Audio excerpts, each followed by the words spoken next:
Queridos, convido para abrirmos a Bíblia para a nossa reflexão, meditação hoje, no livro de Hebreus, na carta aos Hebreus. Quase que eu falei na carta do apóstolo Paulo aos Hebreus, mas ninguém sabe quem escreveu. Ainda não temos certeza. Hebreus capítulo 11, versículo de 13 a 16. Importante você ter em mente que o livro de Hebreus traz uma coleção de pessoas do Antigo Testamento que serviram de exemplo na vida espiritual. E é interessante também que algumas pessoas que nós talvez não colocássemos lá, encontram-se lá. Por exemplo, Raabe, a prostituta, a meretriz, lá de Jericó. Ela entrou na relação de Hebreus capítulo 11. Tá? Nós vamos encontrar Sansão. Sansão também está no capítulo 11 de Hebreus. Tá? E a vida de Sansão foi uma mistura de altos e baixos. Mas o escritor de Hebreus, o Espírito Santo, reservou-lhe um lugar em Hebreus capítulo 11. Acho que muitos de nós, se nós fôssemos fazer uma lista, não incluiríamos Davi. Pisou muito na bola, mas ele está em Hebreus capítulo 11. E tem pessoas que nós colocaríamos, faríamos questão de colocar, mas que não aparecem lá. Elias não aparece em Hebreus capítulo 11, como também Eliseu não aparece. Então é muito interessante isso. E agora, uma coisa que essa gente tem em comum: todos eles foram tocados pela esperança messiânica. Todos eles tiveram seus olhos voltados para o Messias. E eles viveram como estrangeiros e como peregrinos na terra. E é disso que eu quero falar hoje com vocês. Em Hebreus capítulo 11, versículo de 13 a 16. Quando chega neste texto, o escritor já falou sobre Abel, já falou sobre Enoque, Noé, já falou sobre Abraão, Isaac, Jacó, Sara, e ele diz assim, em Hebreus capítulo 11, a partir do versículo 13 até o 16, todos estes ainda viveram pela fé, e morreram sem receber o que tinha sido prometido, viram-nas de longe, e de longe as saudaram, reconhecendo que eram estrangeiros e peregrinos na terra. Os que assim falam mostram que estão buscando uma pátria. Se estivessem pensando naquela de onde saíram, teriam oportunidade de voltar. Em vez disso, esperavam eles uma pátria melhor, isto é, a celestial. Por essa razão, Deus não se envergonha de ser chamado Deus deles, pois preparou-lhes uma cidade. Abraão deixou a sua pátria e nunca mais voltou. É o que nós lemos em Gênesis capítulo 12. Sai da tua parentela e vai para um lugar que eu vou te mostrar, e eu farei de ti uma grande nação, e em ti serão benditas todas as nações da terra. E ele nunca mais voltou. Isso se chama perseverança, firmeza, persistência. E ele teve oportunidades para voltar. Teve. Por exemplo, mesmo depois que ele saiu de Ur dos Caldeus, ele ainda continuou tendo contato com a sua família. Ele recebia notícias dos seus familiares. Os relacionamentos foram mantidos. Tanto que é para lá que ele manda o seu mordomo, Damasceno, Eliezer, para buscar uma noiva para o seu filho, Isaac. E a Rebeca vem, então, para casar-se com Isaac. Outra coisa, Abraão e toda a sua turma, sua família, e aqueles que estavam com ele, viviam uma vida sem conforto, estavam morando em tendas. Talvez isso tenha aumentado a tentação para voltar de onde saíram, mas eles foram persistentes. Deus nos disse para caminhar, para ir em direção à terra prometida, e nós não voltaremos. Nós também não temos morada permanente nesse mundo. Você mora em casa alugada? Não é sua. Se um dia comprar, vai ser sua. Mas mesmo que você compre, e aqui tem muita gente que tem casa própria, daqui a algumas décadas, você não estará lá, mas morando lá. Então aquela parede que você cuida muito bem, o piso, aquilo que você conserta, que você mantém, faz a manutenção, um dia estará na mão de outras pessoas. Ou quem sabe um dia vem um trator, derruba tudo para levantar um prédio, assim por diante. Então nós não temos morada permanente neste mundo. E olha que as oportunidades que nós temos também para voltar para o mundo de onde viemos, é muito grande. É muito grande. Estou falando hoje de manhã para peregrinos e forasteiros que um dia tiveram uma conversão a Cristo. Foram tocados pela graça de Deus. O Espírito Santo ganhou. Você resistiu. Eu também resisti. Mas eu fui fraco na minha resistência. Eu não consegui vencer o Espírito Santo e Ele me venceu. E Ele me mostrou Jesus. Eu sei que para alguns, Deus fala para muitos, Deus fala de formas diferentes. Mas para mim, bastou mostrar Jesus, e foi o bastante. Eu me apaixonei por Cristo. E eu amo cada vez mais. E eu gostaria de amá-lo mais e mais. Que Deus me ajude a fazer isso. Mas que incrível, né? Que nós não temos voltado para o mundo e para o pecado, devido à fraqueza da nossa própria natureza. Nós somos fracos. Quantos de nós aqui que não erramos essa semana? Ofendemos alguém? Deixamos de orar a contento? Fomos negligentes na leitura da Bíblia? Muitos de nós aqui. E eu fico assim, surpreso de como é que nós ainda não voltamos para o mundão, por causa da nossa fraqueza. Mas quando eu penso na graça de Deus, na sua palavra e no poder do Senhor, não me surpreende que os santos em Cristo perseveram. E a gente tem razão para isso na Bíblia. Por exemplo, em Romanos capítulo 8, versículo 35 a 39. Quem nos separará do amor de Cristo? E Paulo cita situações mais extremas. E ele diz, quem nos separará? Nem a morte, nem a vida, nem anjos. E olha que o poder de um anjo é enorme. Nem principados, nem potestades ou poderes, nem o presente, nem o futuro. Paulo coloca assim, eu não sei o que vai acontecer, mas eu só sei de uma coisa, o futuro não nos separará do amor de Cristo. Nem a altura, nem a profundidade, nem nenhuma outra criatura poderá nos separar do amor de Deus, que está em Cristo Jesus, nosso Senhor. Isso é muita certeza. Olha o que Paulo diz em Filipenses 1,6, uma promessa para nós. Aquele que em você começou uma boa obra, a aperfeiçoará até o dia de Jesus Cristo. E em 2 Timóteo 1,12 ele diz, já no fim da vida, eu sei em quem eu tenho crido. E eu estou bem certo, eu estou seguro, eu tenho certeza de que Ele é poderoso para guardar o que lhe confiei até aquele dia final. Você vive à sombra disso? Você vive essa verdade? Você crê nisso? Você precisa se familiarizar com estes textos. Estes textos me acompanham. Eles não apareceram aqui hoje na pregação, porque eu fui procurar, consultar uma enciclopédia, consultar chave bíblica. Não, esses textos, eles falam comigo continuamente. Falam comigo. Tem textos na Bíblia que não me largam, e eu não largo deles também, porque a palavra de Deus é o que me ajuda. É o que me ajuda. As muitas oportunidades que nós já tivemos na nossa vida diária, de voltar para o mundão, para o pecado.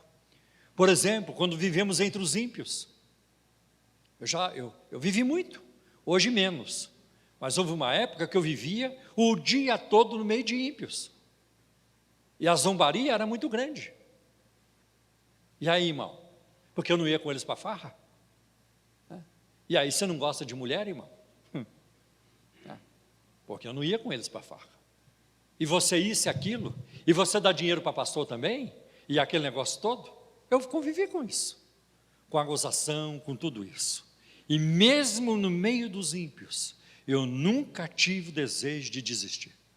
Nunca tive. Olha quantas, e hoje o grande desafio para nós, os crentes, os cristãos, não é mais no meio dos ímpios, é no meio dos evangélicos. Esse é o grande desafio da igreja hoje. É quando você vê a pastorada, né, os bispos, os apóstolos, num comportamento, num estilo de vida, que nada tem a ver com a Bíblia Sagrada, o que eles pregam, o que eles fazem, até é vergonhoso falar. E às vezes eu encontro pessoas decepcionadas, eu não quero mais saber de ser crente, e vão embora e desistem. Mesmo assim, nós estamos aqui perseverando. Nós estamos aqui perseverando. E às vezes não são nem os ímpios, nem aqueles chamados evangélicos que perturbam a nossa caminhada, mas às vezes a solidão, o estar só, parece que ninguém se importa. Ninguém se interessa por você, parece que a vida não lhe dá oportunidade nenhuma, não há porta que se abre e tudo isso. Eu quero que você saiba uma coisa: Deus tem os olhos sobre a sua vida. Deus tem os olhos sobre a sua vida. Senão Ele não teria trazido a graça na sua vida, senão você nem estaria aqui hoje de manhã. Como é que Deus te chamaria para depois te abandonar? Não, Deus tem planos. Deus tem planos. Você e eu precisamos descobrir o que Deus quer. No momento eu sei o que Deus quer. Por enquanto, Deus me quer na igreja cristã da Trindade, eu não tenho dúvida disso. Mas se Deus não te quer aqui, procure saber onde Ele te quer, e o que Ele quer fazer com você, porque alguma coisa Deus quer fazer. É importante isso.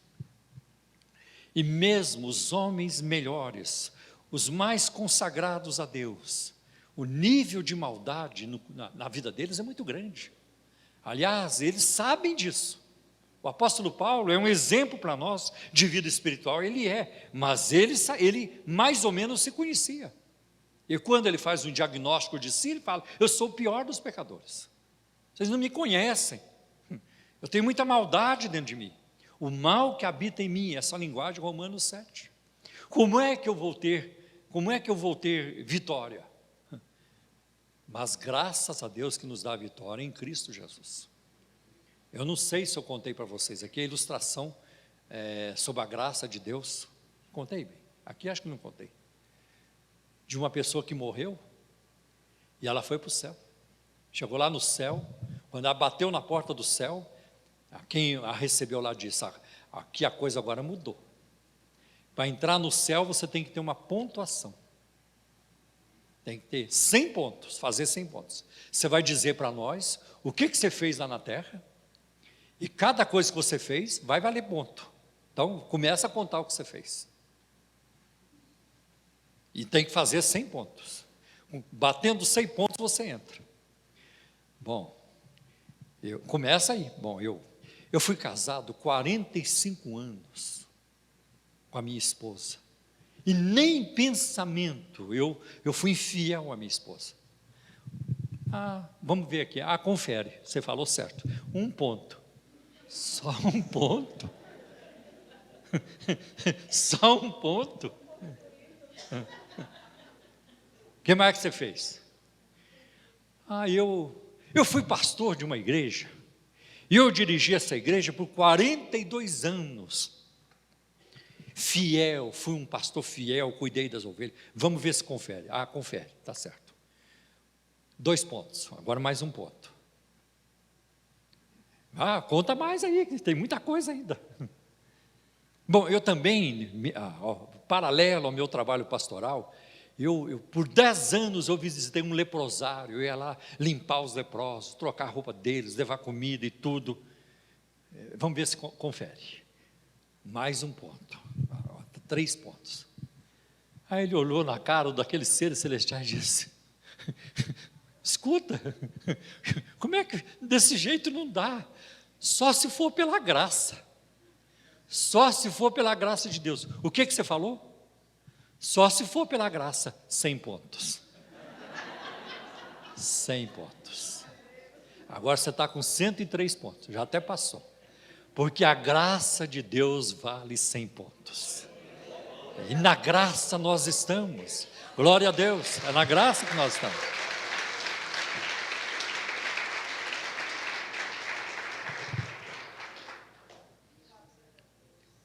Salmo 73, versículo 2 diz: quanto a mim, os meus pés quase que resvalaram.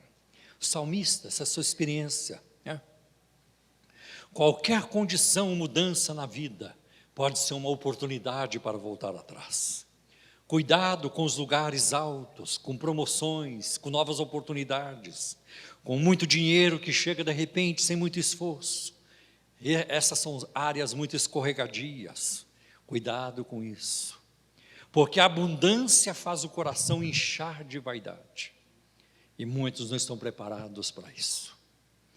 Mas a adversidade faz o mesmo. Tem gente que se afasta de Deus porque recebeu muito, e tem gente que se afasta de Deus porque começou a sofrer muito.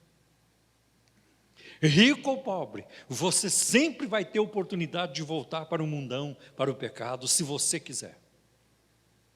E se você quiser voltar, nada vai impedir você de voltar. Eu ainda não adotei aquele estilo de ministério pastoral, de trazer um revólver para o púlpito. E aí, irmão, está santificando a sua vida? Quem vai aceitar Jesus aqui hoje? Tem um revólver na mão. Alguém tem alguém tem uma oferta ali para ajudar na nossa... Não tem jeito. Ninguém vai poder te impedir, ninguém pode obrigar você na vida espiritual, nem Deus faz isso. Se você quiser voltar, não tem como impedir. A mulher de Ló, foi-lhe dito, não olhe para trás, mas ela olhou. Alguém impediu de olhar para trás? Não. Ela olhou e foi um desastre na vida dela.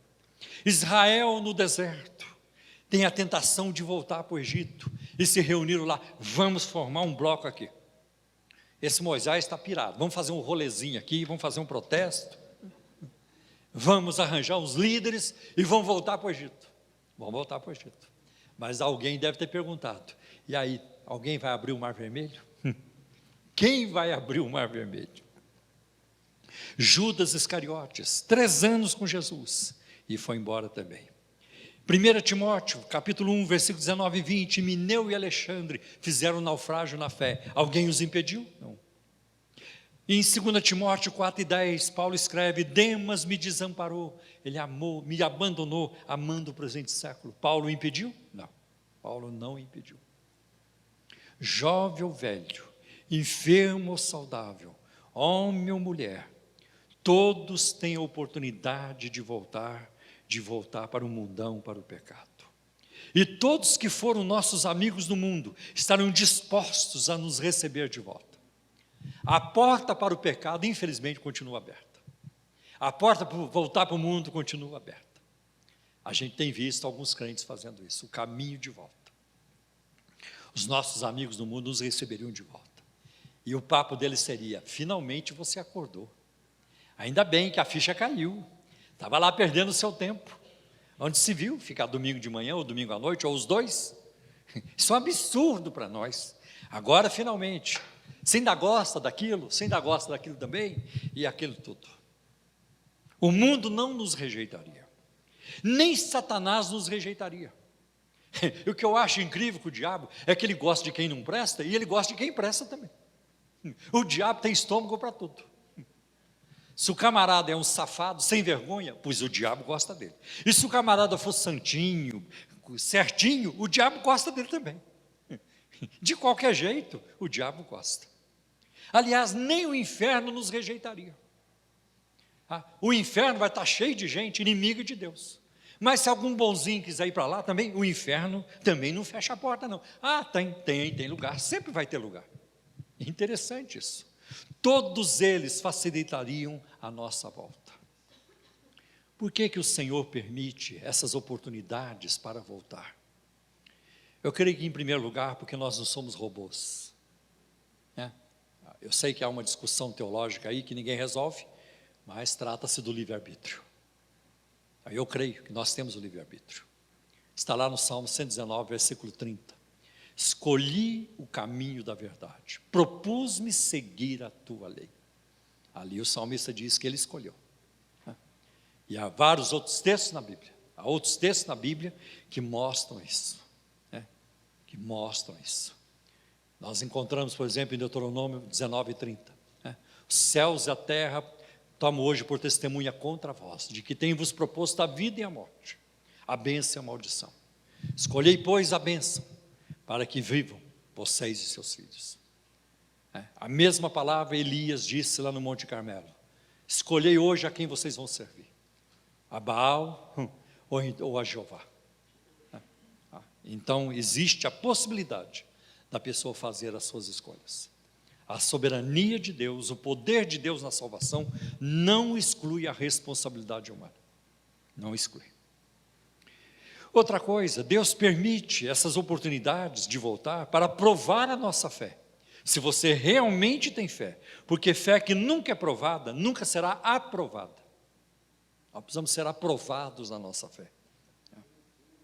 As oportunidades servem também para provar que nós somos servos, nós somos soldados. E soldado não abandona o campo de batalha, ele morre no campo de batalha. Nós somos servos. E eu quero passar para vocês o que aprendi há algum tempo atrás: não somos voluntários. Eu faço um trabalho voluntário na igreja. Não, você faz um trabalho de servo, porque voluntário faz se quiser. Agora, quando Deus manda você fazer, você não faz se quiser. Não, Deus mandou, eu tenho que fazer. Deus mandou, eu tenho que fazer. Uma vez Deus falou no meu coração: você vai dar todo o salário do mês para aquele missionário. Eu dei, entreguei tudo. Agora que ninguém se anime a arrancar o meu salário todo mês, porque não funciona assim. Eu não funciono desse jeito, né? Mas aquilo foi algo específico, já faz uns 30 anos, foi só uma vez que aconteceu. Isso não quer dizer que não ajudo, sempre ajudo, mas de entregar o salário todo, aconteceu uma vez. Então, nós somos servos, nós não somos voluntários. Outra coisa, a graça de Deus não é algema nas nossas vidas.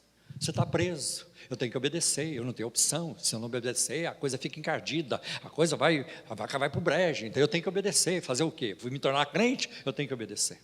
Não, não é assim que funciona.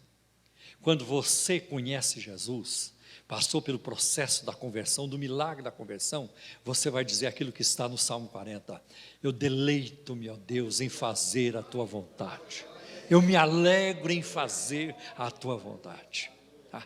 Essa foi a pergunta de Saulo de Tarso em Atos 9, a sua segunda pergunta. O que queres que eu faça? O que queres que eu faça? Foi isso que norteou a vida de Jesus. Fazer a vontade do Pai era a tônica na sua vida. Outra coisa, aquele que não foge porque suas pernas estão quebradas não é herói. O camarada não fugiu porque a perna estava quebrada. O interessante é quando suas pernas estão boas e você não foge a si mesmo. Eu fico até o fim, eu não volto atrás. Quando você tem a oportunidade de desistir, de voltar, e não o faz, é sinal de que você pertence a Jesus. É sinal de que você pertence a Ele. Porque se você pertence a Jesus, você não vai voltar jamais. Nós rejeitamos voltar, desistir da caminhada, porque nós buscamos algo melhor. É bom ser crente? É claro que é. A alegria da salvação é maravilhosa, a paz que se estabelece. Eu já contei aqui para vocês, que no meu processo de conversão, eu chorava e ria ao mesmo tempo de tanta alegria. E a coisa que caiu para mim foi: eu não sabia que o ser humano podia ser tão feliz, porque Jesus me fez feliz. Jesus me fez feliz. As horas mais lindas da minha vida é quando eu estou na presença dEle. Nada supera isso. Nenhum outro momento na minha vida supera isso. Quando eu estou na presença dEle, a lágrima cai, eu sinto a sua presença. E isso é apenas um vestígio, uma sombra muito fraca da glória que se há de revelar. É isso que nos anima e que nos empolga na caminhada. Então nós buscamos algo melhor, desejamos algo melhor do que este mundo, porque é isso que nós cremos. Este mundo morto só pode satisfazer um coração morto. Viajar é bom, eu gosto de viajar, preciso gostar até mais, mas não sacia a nossa alma. Comer uma comida boa é muito bom, mas não sacia a alma. Sexo é bom? É claro que é, claro que é, mas não sacia a nossa alma. E tudo isso que eu estou apontando para vocês, tudo isso, sem Cristo saciando a nossa alma, tudo isso não vale para nós. Qual é o grande privilégio desse povo aqui no texto que nós lemos? Primeiro, que Deus não se envergonha deles. Que bênção. Deus não se envergonha. Alguns crentes fazem coisas que eu me envergonho deles. Alguns crentes fazem coisas que eu não vou nem mencionar. Mas aqui diz, Deus não se envergonha deles. Aliás, Deus tem até muita razão para se envergonhar deles ou de nós. Nós somos pobres, fracos, ingênuos e teimosos. Teimosos. Eu vejo as famílias como funcionam. Desde a minha infância eu vejo. Quando tem um tio na família, que é um cirurgião famoso, todo mundo faz questão, é meu parente, é meu tio, eu sou primo dele, é meu sobrinho, meu neto, todo mundo aquele lá. Mas na hora que entra o infeliz, ninguém quer saber, não sei quem é e tudo aquele negócio, não tem laços nenhum. E se tiver muito dinheiro, não, aquele cara, não, nós somos amigos. Vai ver que nem te conhece, nós somos amigos, assim por diante. Nós carregamos conosco uma razão para Deus se envergonhar de nós. Nós carregamos conosco aquilo que o céu mais odeia, os nossos pecados. Olha o que diz Apocalipse 21, 27. Naquela cidade jamais entrará algo impuro, nem ninguém que pratica o que é vergonhoso ou enganoso, mas unicamente aqueles cujos nomes estão escritos no livro da vida do Cordeiro. Nada impuro entrará no céu. E nós somos pecadores. O pecado habita em nós. E mesmo assim, Deus não se envergonha de nós. E olha que nós fomos, o que já praticamos, o que já vivemos. E Deus olha para nós, é meu filho, meu espírito habita ali. Anjos cuidam daquela vida para mim. Aquele ali tem uma promessa eterna, a salvação, a graça. Eu fui à cruz por ele. Nós somos preciosos aos olhos de Deus. Que bênção saber disso. Quando a Bíblia diz, ele é o Deus de Abraão, de Isaac e de Jacó, a Bíblia está dizendo que ele é Deus de homens falhos, que Abraão falhou, mentiu, Isaac falhou, e Jacó nem se fala. Mas Deus é o Deus deles. Eu sou o Deus deles. Hoje ele diria diferente. Eu sou o Deus da Eulita, eu sou o Deus da Alzira, eu sou o Deus do Rodolfo, do Daniel e assim por diante, do Antônio. Eu sou o Deus dessa gente, apesar das nossas falhas. Deus não nos julga pelo que nós somos, mas por aquilo que Ele já fez. Ele já nos preparou uma cidade. Preparou uma cidade para nós. Então, eu acho interessante que Jesus diz lá em João 14 que Ele preparou uma morada. Preparei uma mansão para vocês. Mas aqui a coisa já aumentou, não é só mansão não, é uma cidade, que bênção, a coisa é muito maior. E a gente percebe, que ele vê em nós uma dignidade, porque a palavra de Deus pergunta, que é o ser humano para que com ele te importes? E o filho do homem para que com ele se preocupes? Tu o fizeste um pouco menor do que os seres celestiais, do que os anjos, e o coroaste de glória e de honra. Deus investiu na sua criação, no ser humano. E uma outra coisa, preparou-lhes uma cidade, não apenas para uma pessoa, mas para muitos. Não diz preparou-lhes está no plural. Uma cidade. Por que foi importante para essa gente ouvir cidade? Porque eles moravam em tendas. E no presente assim, moramos em tendas. Não temos aqui cidade permanente. Eles viveram neste mundo como estrangeiros. O escritor aos Hebreus, ele usa 3 palavras gregas para eles. No versículo 13, ele usa a palavra kenoi. É um termo para estrangeiros e forasteiros. E no mundo antigo, a situação do estrangeiro era dura. Era tratado com ódio e suspeita. Kenós pode significar também um refugiado, e durante toda a vida, os patriarcas viveram em terras que não lhes pertenciam. Não lhes pertenciam. Essa é a nossa situação. Vivemos como estrangeiros e peregrinos. Não segura esse mundo com a mão muito firme, não, um pouco solta, um pouco leve, não vale a pena. Não é aqui que nós vamos ficar para sempre. Em Hebreus capítulo 11, versículo 9, ele usa o termo peregrinos, né?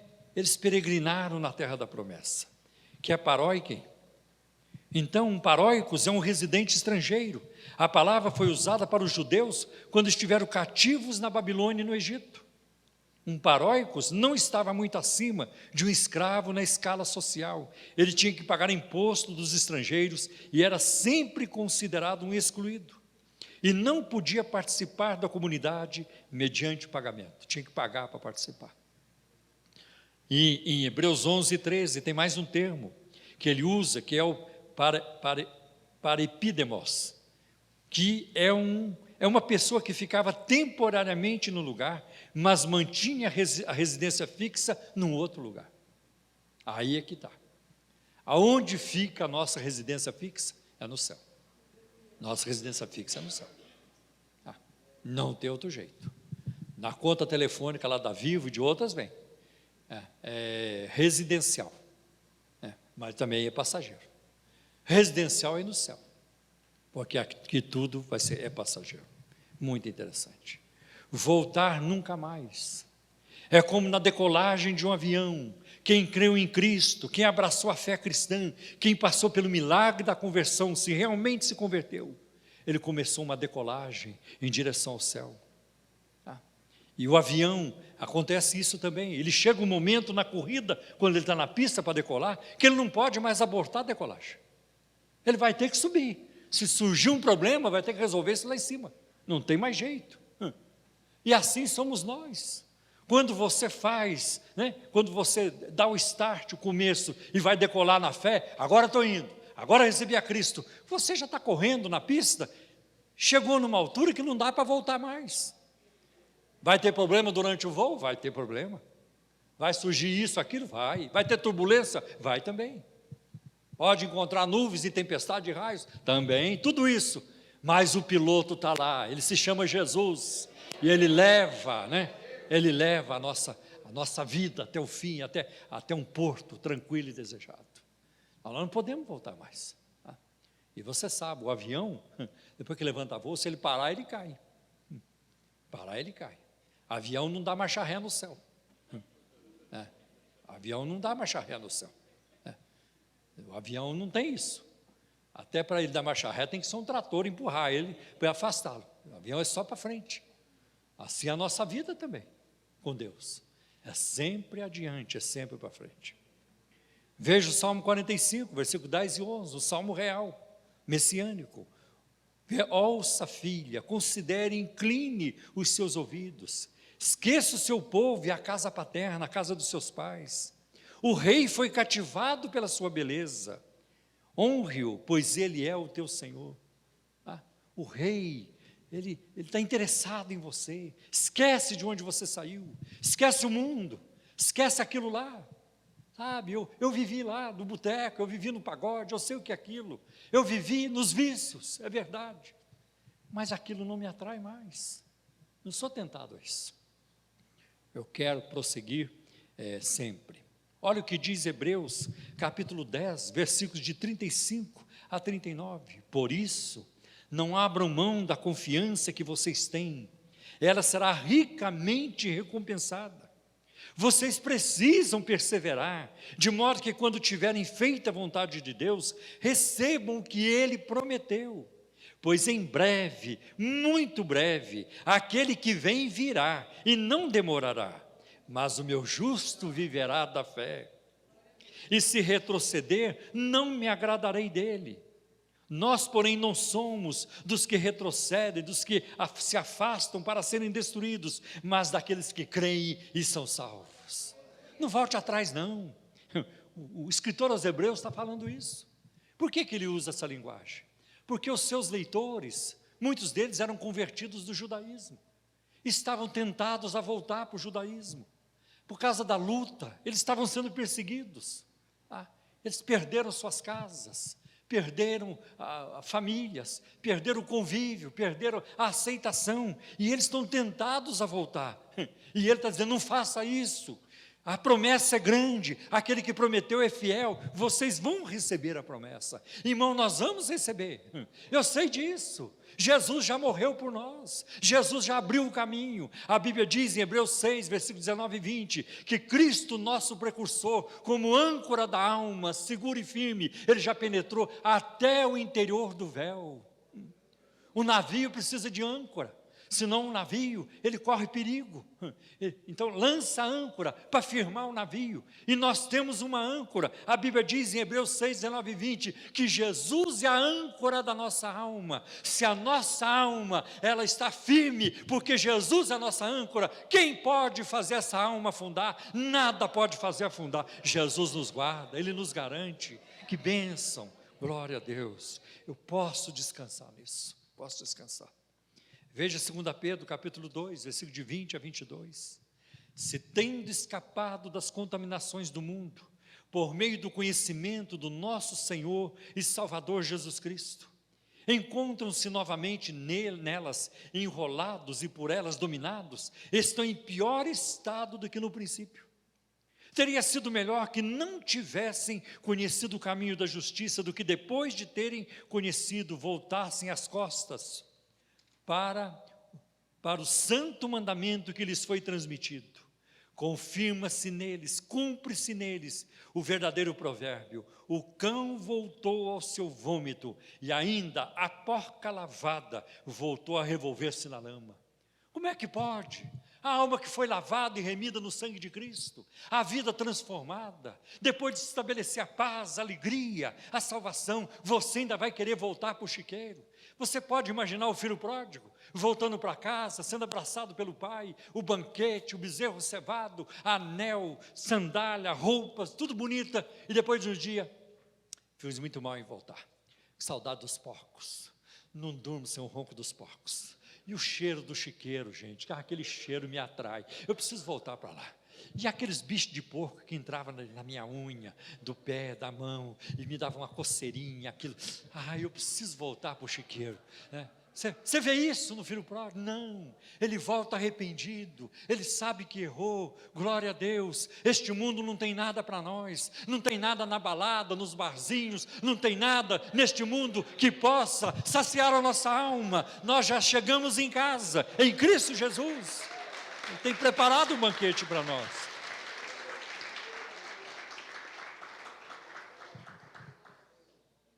E aqui diz: nem se lembravam mais. Se eles se lembrassem, eles teriam oportunidade de voltar, mas eles nem lembravam mais. É o que está em Hebreus 11, 13 a 15. Todos estes ainda viveram pela fé e morreram sem receber o que tinha sido prometido. Aí viram de longe e eles confessaram que eram estrangeiros e peregrinos na terra e buscavam uma pátria melhor.